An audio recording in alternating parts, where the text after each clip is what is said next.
사랑하는 성도 여러분, 오늘 우리가 읽었던 본문은 신학적으로도 굉장히 깊은 토론이 되고 어려운 주제의 내용이 나오는 것이 이 본문 중에 나오지만, 오늘 금요 철학 시간은 어떤 신학교 강의 시간이 아니기 때문에 그건 가볍게 우리가 어떤 문제만 지적하고 중요한 핵심을 제가 강조하면서 오늘 기도 시간을 끌어가기를 원합니다. 우리는 저번 주 앞선 장의 앞선 말씀을 통해서 교회의 위대한 집사, 우리가 말하는 집사 개념과 좀 다를 수도 있습니다. 초대교회의 집사라는 개념은 좀 다를 수도 있습니다. 거의 전도자에 가까운, 하나님의 말씀을 전하는 어떤 그 선교사에 가까운 그런 신분인 것을 우리가 알 수가 있습니다. 대표적으로 스데반 집사님께서 복음을 전하다가 순교를 당하는 모습을 우리가 접했습니다. 사랑하는 성도 여러분, 복음의 능력을 우리가 체험받고 복음의 능력에 감격하고, 그러나 이 복음을 전할 때 우리가 이해할 수 없는 한 부분이 고통의 부분입니다. 환난의 부분이요, 박해와 어려움을 직면하게 된다는 것입니다. 복음을 위해서 바로 살고자 하는 자는 고난을 받느니라 하는 것이 사도 바울의 전반적인 가르침입니다. 이것은 우리가 쉽게 풀 수 없는 하나님의 신비의 방법인 것을 알 수가 있습니다. 사도행전 8장 1절에 이렇게 오늘 본문절에 이런 말씀이 나옵니다. 우리 8장 1절 같이 한번 읽어볼까요? 사울은 그가 죽임당함을 마땅히 여기더라. 그날에 예루살렘에 있는 교회에 큰 박해가 있어 사도 외에는 다 유대와 사마리아 모든 땅으로 흩어지니라. 아멘. 그래서 여러분, 저번 주에 우리는 이 박해의 문제, 고난의 문제를 새롭게 성경에서 해석하고 있는 것을 우리가 살펴보았습니다. 그것이 무엇이냐? 이스라엘 백성들이, 특별히 하나님의 제자들이 예루살렘에서 오순절에 성령의 충만을 받고 하나님의 복음의 능력이 나타나고, 교회는 하루에 3,000명씩 부흥의 역사가 일어나고 기적 같은 일들이 일어나며 성도들은 서로 사랑을 나누고 물건을 나누고 어떤 거의 에덴 동산의 회복의 모습이 나옵니다. 이것이 천국이 아닌가. 그러나 그러한 삶이 이 땅의 삶에서는 지속되지 않는 것을 보게 됩니다. 이제 드디어 교회 종교 지도자들과 사람들을 통해서 복음에 대한 제재가 가해지고, 그것을 말을 듣지 않을 때는 채찍을 가하고 목숨을 빼앗아가는 순교의 사건이 일어납니다. 큰 박해가 일어났다. 근데 이 박해의 순간에 놀랍게도 사마리아와 온 유대로 흩어지기 시작합니다. 이 흩어진 사람들이 교회의 성도들인 것을 알게 됩니다. 이것은 궁극적으로 사도행전 1장 8절에 너희가 성령이 임하시면 너희가 권능을 받고 예루살렘과 온 유대와 사마리아 땅끝까지 되어 내 증인이 되라는 큰 주님의 약속의 말씀이 어떤 좋은 가운데, 기쁨 가운데 이것이 이루어지는 것이 아니라 고난과 박해 가운데, 교회가 멸망할 것 같고 다 죽을 것 같고 사라질 것처럼 보이지만, 뿔뿔이 흩어지는 것처럼 보이지만 사실은 복음의 생명들이 흩어지고 있는 것을 보게 됩니다. 사랑하는 성도 여러분, 이게 하나님의 일들의 신비입니다. 오늘 내가 정말 숨소리도 못 낼 것까지 죽을 것 같은 힘든 상황이 있고, 내 몸이 으스러질 것 같은 그런 고통의 순간도 있습니다. 때는 내가 질병으로 아플 수도 있고 어떤 사고로 아플 수도 있고, 말할 수 없는 각자의 여러분 처지가 있는 것을 압니다. 다 표현 못하지만 심방으로 보면 다 기도 제목이 있습니다. 정말 기가 막힌 웅덩이에 빠진 것처럼 보입니다. 그러나 믿음의 사람들은 동시에 그 기막힌 웅덩이에서 건지시는 하나님의 은혜를 찬양하는 시편을 동시에 접하게 됩니다. 사랑하는 성도 여러분, 고난은, 역경은 오히려 하나님의 축복의 통로로 만들 수 있다는 것입니다. 농부의 그 고난의 씨를 뿌리는 수고의 과정을 통해서 때약빛과 눈보라와 때로는 폭풍 속에서 견뎌낼 때 가을에 풍성한 수확을 우리가 기대할 수가 있습니다. 봄에 씨를 뿌리고 가을에 가서 뒷짐지고 있다가 수확하러 가서 안 됩니다. 모든 잡초와 벌레들이 다 먹어버린 것을 알게 됩니다. 우리 관리 집사님도 계시지만 우리 마당에 살구랑 여러 가지 꽃이 예쁘게 피는데 한 가지 특징이 지금까지 농약을 안 쳐가지고 벌레들이 너무 많았어요. 제가 주여 하고 기도해봤지만 잘 안 통하는 걸 느꼈습니다. 그래서 하나님의 일반 은총 안에서 약은 이때 써야 되는구나. 그래서 우리 장로님들도 말씀하셨고, 그래서 우리 집사님께서 저 강화도까지 가셔가지고, 이 농약은 여기서 못 팔더라고요. 워낙 이게 독극물이기 때문에 인터넷에서 주문하는, 저희는 그냥 쉽게 구할 줄 알고 집사님 그래서 그냥 뿌려주세요 했는데 이게 그게 아니에요. 특별한 장소에서 사와야 되는, 강화도까지 사서 뿌렸습니다. 이번 주 보면은 벌레가 전혀 보이지 않는, 보여도 상관없습니다. 또 뿌리면 되니까. 사랑하는 성도 여러분, 저것도 가꾸어야 됩니다. 가꾸지 않으면 열매가 벌레가 먹고, 제가 이 가을에 보면 이 목동 주변에 참 감나무가 참 많아요. 제가 듣기로 우리 여기 주차장에도 감나무가 많이 있었다는 얘기를 들었습니다. 사택이 없어지기 전에. 근데 또 한 공통적인 특징을 뭘 봤느냐, 다 막 이렇게 벌레가 먹었어요. 그래서 정말 안타까운 마음이 많았어요. 저 듬실한 큰 감들이 너무 이렇게 상해 있는 모습, 가꿔야 됩니다.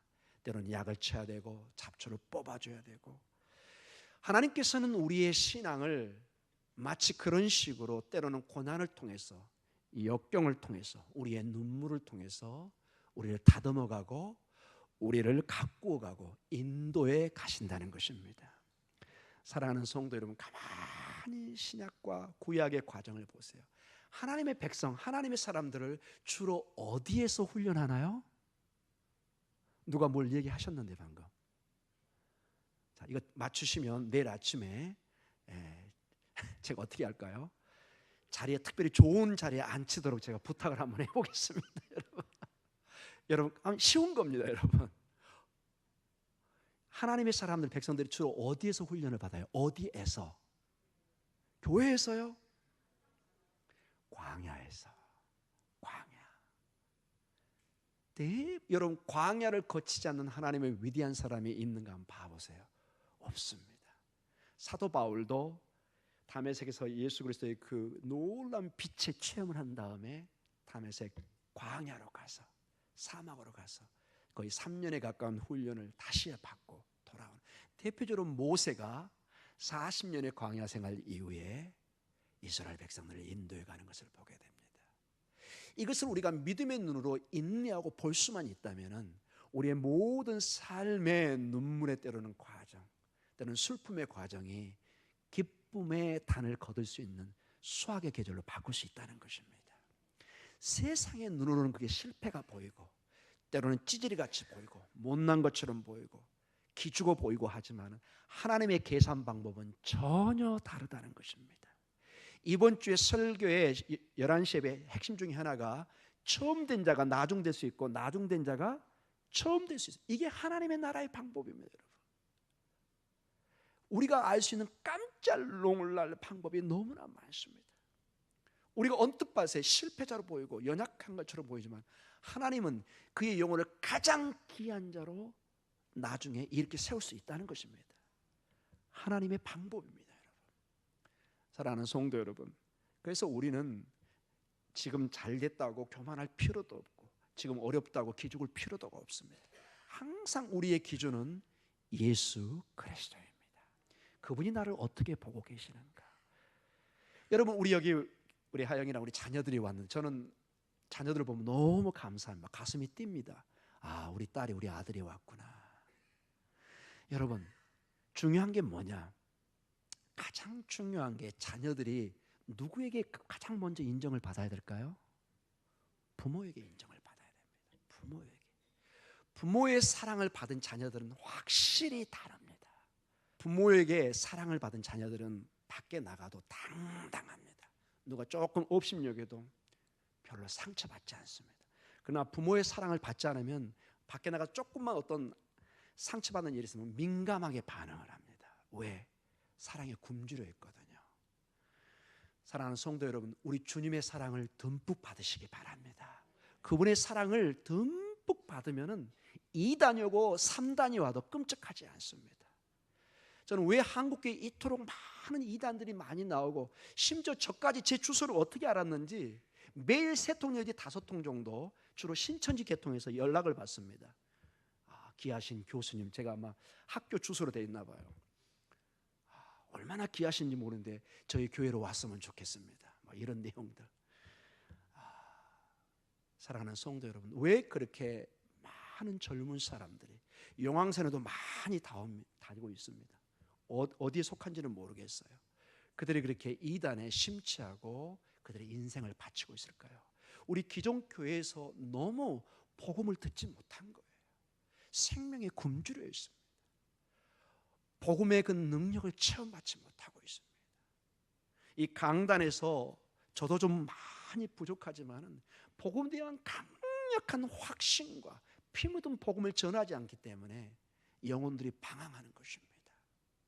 사랑하는 성도 여러분, 여러분의 삶에 이 주님의 은혜가 충만히 임하여서, 여기 나와 있는 큰 박해가 있지만 이 박해가 박해로 끝나는 것이 아니라 하나님의 은혜로, 하나님의 축복으로, 하나님의 인도하심으로 변화될 줄 믿습니다. 정말 우리가 어떻게 받아들이고 어떻게 나아가냐에 따라 달라집니다. 바다에 가서 파도가 없기를, 바람이 없기를 생각하는 건 정말로 자연의 질서를 여러분이 어기는 것입니다. 오히려 바다에서 배를 띄웠으면 바람이 있어야 됩니다. 대신 뭐가 필요할까요? 바람을 이용할 수 있는 기술만 있으면 되는 것입니다. 그러면 훨씬 나의 항해에 큰 도움을 받을 수가 있습니다. 성령의 바람이 불어서 여러분의 삶에 큰 축복의 항해가 있기를 축원합니다. 사랑하는 성도 여러분, 자, 이러한 배경 속에서 오늘 본문이 시작됩니다. 이스라엘 백성들이 한 번도 생각하지 못했던 아주 특이한 장소에 복음이 전해지기 시작합니다. 우리 사도행전 8장 4절에서 8절까지 우리 같이 한번 읽도록 하겠습니다. 같이 읽습니다. 그 흩어진 사람들이 두루이 다니며 복음의 말씀을 전할세 빌립이 사마리아 성에 내려가 그리스도를 백성에게 전파하니 무리가 빌립의 말도 듣고 행하는 표적도 보고 한 마음으로 그가 하는 말을 따르더라. 많은 사람에게 붙었던 더러운 귀신들이 크게 소리를 지르며 나가고 또 많은 중풍병자와 못 걷는 사람이 나으니 그 성에 큰 기쁨이 있더라. 아멘. 여기 어디 성에까지 내려가서 복음이 전해지죠? 5절에 빌립이 스데반 집사님 같이 한 집사님, 7 집사 중에 한 사람인 빌립이 사마리아 성에 가서 복음을 전합니다. 어디요? 사마리아에. 여러분 알다시피 사마리아는 이스라엘과 거의 원수 관계에 있는, 거의 대화를 하지 않는, 아예 그냥 담이 딱 쌓여서 아예 그 집으로 가지도 않는 별개의 세계로 존재했던 그런 사람들입니다. 참고적으로 지금도 사마리탄이라고 사마리아 사람들이 살고 있습니다. 그 정도로 그들의 전통과 역사를 자랑하고 있는 굉장히 독특한 민족들입니다. 그런데 오늘 이 복음이 박해를 통해서 사도행전 1장 8절이 지금 구체적으로 이루어지고 있다는 것입니다. 너희가 성령을 받아서 권능을 받고 성령이 임하시며 성령의 충만함을 입어서 예루살렘과 온 유대와 어디에요? 사마리아와 땅 끝까지로 내 증인들. 즉 예루살렘에서 온 세상까지 복음이 점점점 전파되는, 드디어 이 놀라운 박해 사건이 그걸로 해서 다 숨어서 그냥 덜덜덜 떨고 있는 것이 아니라 오히려 복음의 생명이 이제 구체적으로 전해지기 시작합니다. 예루살렘만 집중됐던 이 복음이 더 이상 예루살렘에 갇혀 있지 않고 이제 그 틀을 벗어나서, 범주를 벗어나서 사마리아로 가는데 여기에 큰 3가지 특징이 나타납니다. 몇 가지요? 3가지 본문에. 자, 복음의 능력에 순종하는 사건이 일어나기 시작합니다. 우리 6절 같이 읽습니다. 시작. 무리가 빌립의 말도 듣고 행하는 표적도 보고 한 마음으로 그가 하는 말을 따르더라. 아멘. 마치 예수님이 그 수가성 여인에게 복음을 전할 때 수가성 여인이 모든 걸 놓고 막 돌아다니면서 우리가 믿고 바라던 메시아가 여기 왔다고 막 전하면서 사마리아 사람들이 많이 예수님께 나오는 사건처럼 이 사람들이 이 복음의 내용을 따르는, 한 마음으로 전심으로 따르는 역사가 일어납니다. 둘째로 이 복음을 믿고 따르는 이 사람들에게 치유와 회복의 사건이 막 일어나기 시작합니다. 7절 우리 같이 읽도록 하겠습니다. 많은 사람에게 붙었던 더러운 귀신들이 크게 소리를 지르며 나가고 또 많은 중풍병자와 못 걷는 사람이 나오니.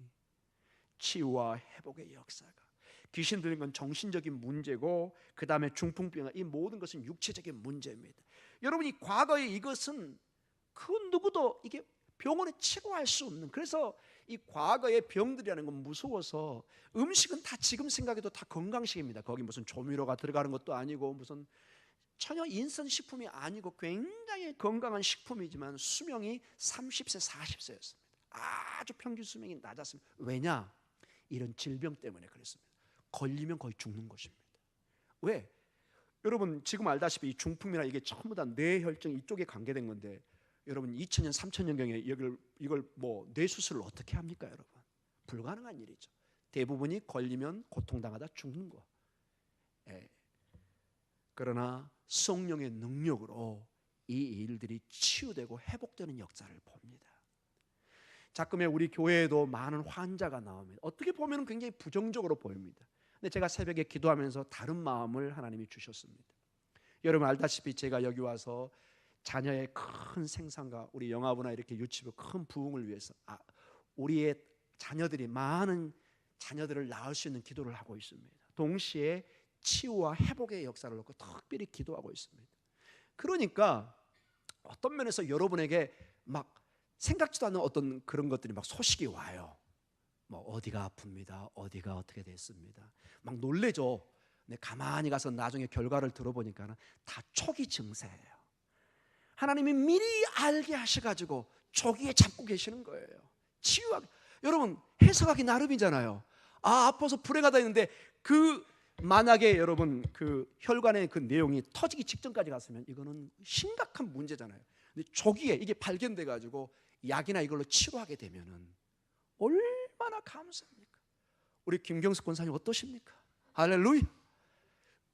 이 두 목발로 막 자녀들이 막 업고 다니고 여기 업고 올라오셨어요. 일부 예배 때 꼭 나오셨거든요. 여러분 못 보셨지만 지금 드디어 목발이 안 보이시네요. 할렐루야.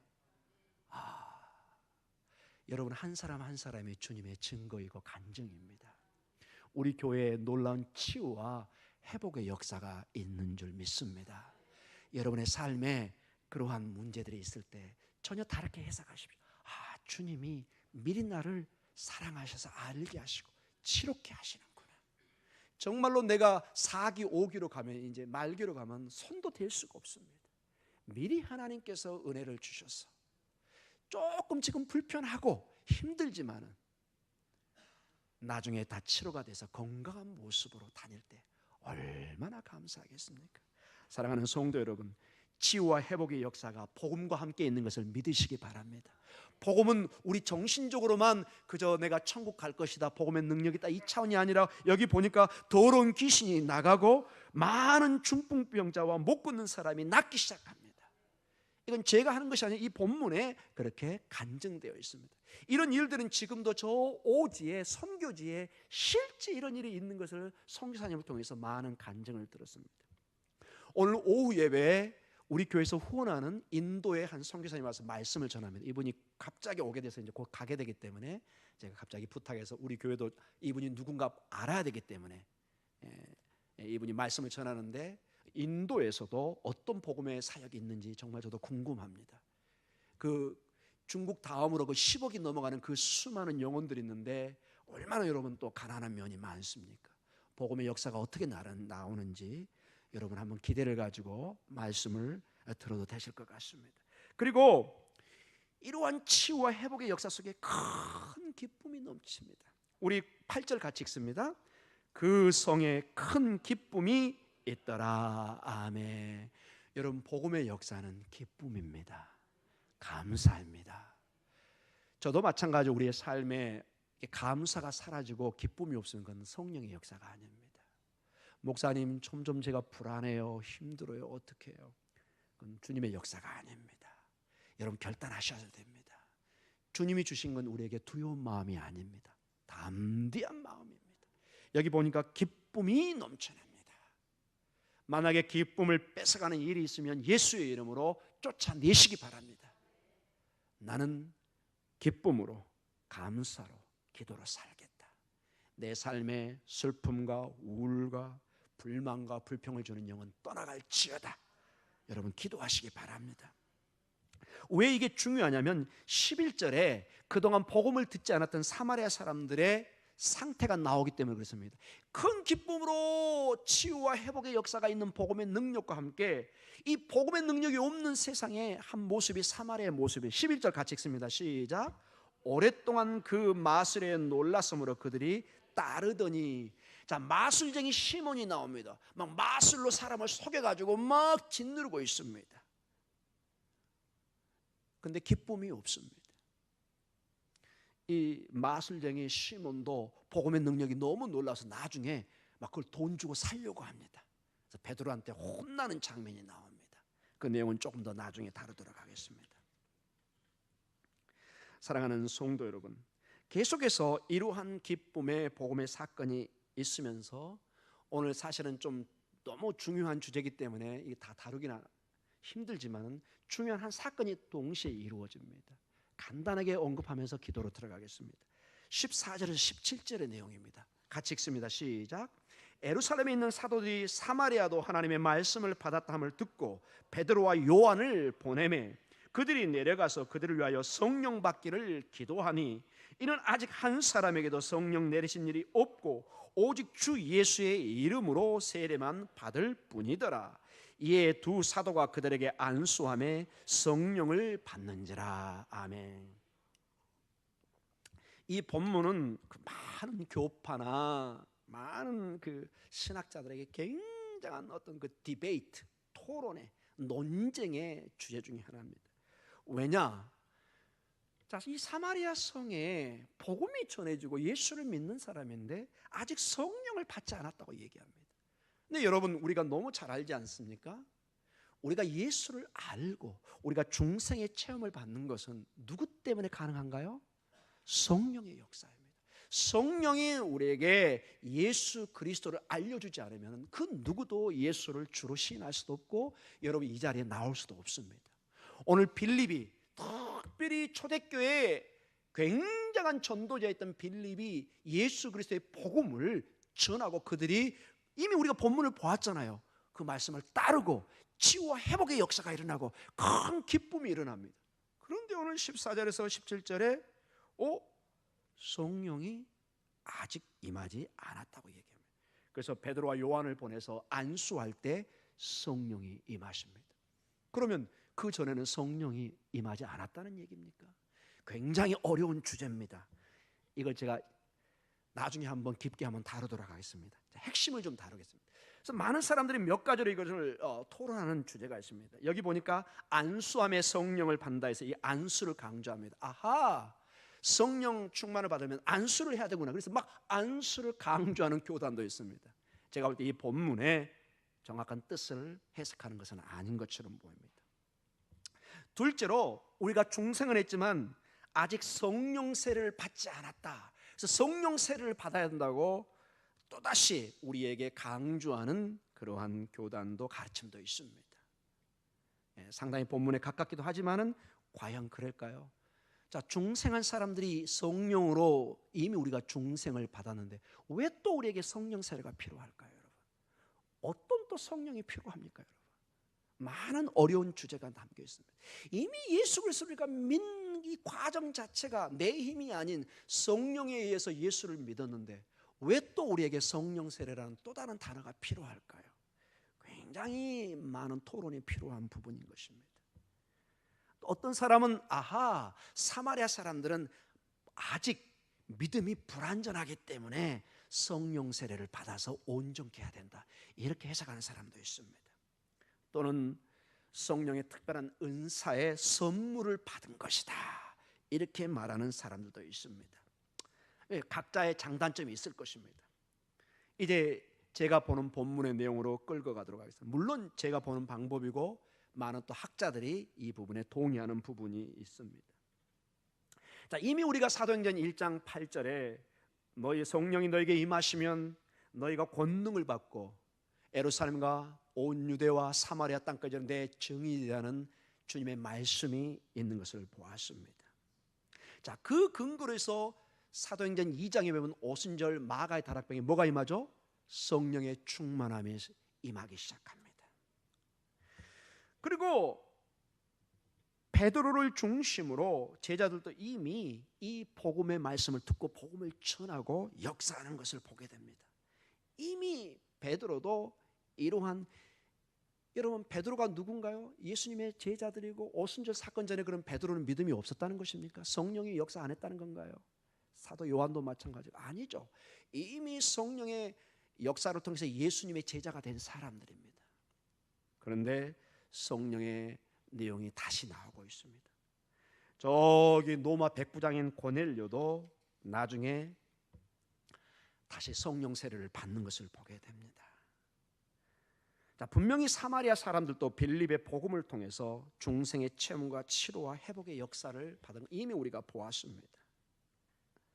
그래서 중요한 것이 사마리아 사람들은 이미 오늘 본문의 성령 받기 전에 중생했다는 것, 즉 거듭났다는 것, 예수 그리스도의 복음을 받아들였다는 것은 의심의 여지가 없습니다.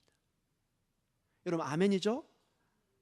여러분 이미 본문에 나와 있잖아요. 빌립이 다른 것은 아니라 복음을 전했고 그것을 따르고 치유와 회복의 역사가 있었고 큰 기쁨의 사건, 이미 예수 그리스도 안에 기쁨의 사건이 일어났습니다. 만약에 여러분과 제가 이 사마리아 사람들이 복음을 아직 듣지 못했다고 얘기하면 이들은 스스로 자력을 통해서 예수를 알게 되는 사람을 해서 굉장히 우리 성경과 맞지 않는 어려운 그러한 결론을 낼 수밖에 없습니다. 자, 그러면은 마지막으로 제가 이제 질문을 던집니다. 그리고 학자들이 질문하는 것입니다. 그러면 왜 오늘 여기 본문에 이렇게 두 가지 성령에 대해서 말씀이 나오고 있을까요? 이미 제자들은 중생을 통해서 성령의 인도하심을 받고 있는데 왜 또 다른 성령의 사역에 대해서 말씀하고 있을까요? 굉장히 어려운 주제죠. 제가 더 이상 깊이는 나가지 않겠습니다. 그러나 저와 많은 또 일부 학자들이 받아들인 이 본문의 해석 중에 하나를 저는 이렇게 얘기하고 싶습니다. 성경과 예수님이 그렇게 말씀하기 때문에 우리는 그냥 받아들이는 것입니다. 여러분 제 말을 이해하시겠습니까? 동의가 잘 안 되시는 것 같은데 오늘 본문에 성령의 사건이 또 다른 거 나오죠. 여러분 이미 사마리아 사람들이 빌립을 통해서 전도를 받아서 복음을 듣고 중생이 처음 있는 사람인데 또 다른 성령 세례의 내용이 나옵니다. 이것은 신비라는 것입니다. 성경이 말씀하고 있고 주님이 약속하기 때문에 우리가 풀 수 없는 하나님의 방법입니다. 왜 예수님 믿는 사람이 고난을 받습니까? 고통이 따릅니까? 여러분 대답할 수 있습니까? 못합니다. 주님이 그렇게 말씀하셨습니다. 그냥 받아들인 것입니다. 왜 여러분 이미 하나님 나라가 우리 안에 임하였는데 왜 우리에게 아직도 눈물이 있고 죽음이 있고 고통이 있습니까? 여러분 설명할 수 있습니까? 어렵습니다. 근데 이 본문의 내용을 보면 한 가지 중요한 게 이게 문맥이라는 것입니다.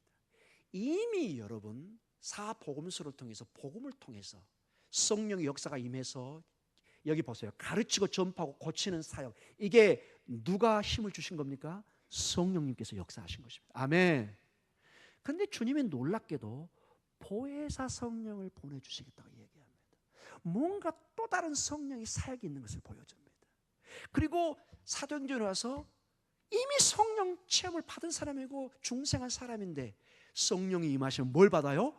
권능을 받고 교회의 사역에 우리의 사역의 신비에 또 다른 성령의 사역이 있는 것을 주님이 말씀하고 계세요. 이건 우리가 설명할 수가 없어요. 주님이 말씀하니까 우리는 뭘로만 대답해요? 아멘. 여러분 아멘 하시기 바랍니다. 아멘. 주님이 또 다른 신비의 성령의 사역을 말씀하고 있습니다. 이 두 성령, 복음서에 나와 있는 성령, 사도행전의 성령은 다를까요? 같을까요? 같은 성령이에요, 여러분. 어떻게 성령이 두 개가 있습니까? 같은 성령인데 그 역사에 있어서 분명히 다른 점이 나오는 것입니다. 복음서에 나와 있는 성령의 역사를 보면 제자들이 아직도 힘이 약해요. 때로는 부인하기도 하고 넘어지기도 하고, 저를 하나님 나라가 오면은 우편에 앉아주세요, 좌편에 앉아주세요, 좌의정 우의정 시켜주세요, 막 이런 얘기가 막 나옵니다. 막 베드로가 예수님을 3번 부인하기도 합니다. 연약한 모습이 나와요. 그런데 사도행전의 성령의 충만이 임하니까 사람이 목숨을 걸고 증인으로 나옵니다. 여러분, 여기에 증인이란 말은 반드시 이게 순교자란 말을 포함하고 있습니다. 목숨을 건다는 것입니다. 여러분, 복음서에는 예수님 외에 제자들이 목숨을 걸고 순교했다는 내용이 나오지가 않아요. 즉 같은 성령인데 우리가 알지 못하는 방법 속에 이 복음서에 나와 있는 성령의 역사와 이 오늘 사마리아 성과 사도행전에 나오는 성령의 사역에 능력이 차이가 있는 것을 보게 됩니다. 왜 그러죠? 저한테 질문하시면 안 됩니다. 이걸 제가 대답할 수 없다는 거예요. 이게 신비라는 거예요. 이게 하나님의 방법이라는 거예요. 여러분, 몇 가지나 하나님의 방법을 여러분이 수학적으로 계산해서 낼 수 있습니까, 여러분? 아무것도 우리가 내놓을 수가 없습니다. 내가 예수의 이름을 부르면 가슴이 뜨겁고, 여러분이 이 피곤한 시간에 왜 금요철에 나왔습니까? 사실 설명하기 어렵습니다. 어떻게 눈에 보이지 않는 하나님을 믿습니까? 설명하기 어렵습니다. 그러나 내 심장은, 내 영혼은 말을 하고 있습니다. 그도 믿어집니다. 창조주 하나님이 내가 믿어지고 예수 그리스도가 나의 구세주인 것을 믿고 그분께 기도하면 하나님의 응답이 있고 하나님의 축복이 있는 걸 나는 믿어집니다. 내가 오늘 죽더라도 하나님 나라에 갈 수 있다는 믿음이 나에게 믿어집니다. 아멘. 이걸 어떻게 이 신비를 설명할 수 있겠습니까? 사랑하는 성도 여러분, 하나님의 사역은, 사도행전의 교회의 출발은 이 신비의 성령의 사역에서 시작되고 있습니다. 그리고 이 복음이 사마리아 온 땅으로 전해지고 오늘 여기 목동 중앙교회까지 전해지고 있습니다. 이러한 성령의 사역은 오늘 18절에서 24절에 마수사 시몬처럼 절대로 돈 주고 살 수 없다는 것입니다. 여기 보니까 18절과 19절 한번 읽어볼까요? 같이 읽습니다. 시작. 시몬이 사도들의 안수로 성령 받는 것을 보고 돈을 들여 이르되 이 권능을 내게도 주어 누구든지 내가 안수하는 사람은 성령을 받게 하여 주소서 하니. 세상의 사람들을 보니까 와 하거든요. 와우, 이거 돈 주고 사서 내가, 이 마술쟁이라는 그 단위 돈으로 사람들을 속여서 돈을 벌었던 사람들입니다. 내 사업에 도움이 되겠네? 그리고 돈 주고 이걸 살려고 합니다. 그걸 정확히 하는 베드로가 20절에 같이 읽습니다. 베드로가 이르되 내가 하나님의 선물을, 뭐를요? 선물을 돈 주고 살 줄로 생각하였으니 내 은과 내가 함께 망할지어다. 아멘. 자, 성령은 뭐라는 거예요? 하나님의 선물이라는 거예요. 그러니까 신비해요. 내가 해석할 수가 없어요. 하나님의 전적인 선물로 우리에게 주어집니다. 이 밤에 우리가 기도하면 하나님의 선물이 우리에게 주어지는 것입니다. 각자의 응답이 어쩌면 그렇게 여러분의 인생을 돌이켜보면 꼭 나에게 맞는 하나님의 선물이 주어진 것을 보게 됩니다. 사랑하는 성도 여러분, 이제 결론적으로 우리 기도로 들어가겠습니다. 이 신비의 성령의 사건, 이 사건은 사실 요엘서 2장 28절과 29절에 이미 약속된 말씀입니다. 우리 같이 이걸 한번 보도록 하겠습니다. 요엘서 2장 28절과 29절 우리 같이 읽습니다. 그 후에 내가 내 영을 만민에게 부어주리니 너희 자녀들이 장래일을 말할 것이며 너희 늙은이는 꿈을 꾸며 너희 젊은이는 이상을 볼 것이며 그때 내가 또 내 영을 남종과 여종에게 부어줄 것이며. 자, 구약에도 모든 사건이 여러분 성령이 아니면 설명이 불가능합니다. 삼위일체 하나님 중에 한 분이 성령입니다. 창세기부터 이미 성령은 역사하셨습니다. 하나님의 영이 그 물 위를 운행하셨더라. 이렇게 나옵니다. 르아흐 엘로힘 메라헤펫 하마임 이렇게 나옵니다. 히브리 말에. 제가 하도 중요하니까 애워놨습니다, 여러분. 하나님의 영이 이미 창세기에 역사하고 있습니다. 그런데 또 이 요엘서의 마지막 때 뭐가 나오죠? 젊은이와 우리의 자녀들에게 꿈과 이상과 비전에 하나님의 영의 이 성령의 충만함이 약속이 되어 있습니다. 이건 신비의 설명이 불가능해요. 하나님이 그렇게 약속하신 거예요. 즉 같은 성령이지만 하나님의 성령의 사역의 역사가 다르게 나타날 수 있다는 것입니다. 시대에 따라 다르게 나타날 수 있다는 거예요. 때로는 창조의 영으로, 때로는 치료의 영으로, 때로는 회복의 영으로, 때로는 우리 목동 중앙교회 여러분의 독특한 여러분의 환경의 영으로 역사할 수 있다는 것입니다. 우리의 자녀들에게 꿈과 비전을 주신다는 것입니다. 앞길이 안 보이는 자녀에게 길을 열어주기 시작합니다. 홍해가 갈라지시듯이. 이 신비의 사건이 하나님의 은혜 가운데 이루어지고 우리는 그것을 아멘으로 받아들이는 것입니다. 특별히 우리 아들, 딸들 그걸 믿으시기 바랍니다. 이 신비가 보일 때 여러분의 인생은 완전히 달라지기 시작합니다. 사랑하는 성도 여러분, 그래서 이것은 우리가 돈으로 살 수도 없고 오직 우리가 기도로 하나님의 은혜를 구할 때 하나님의 선물로 주어집니다.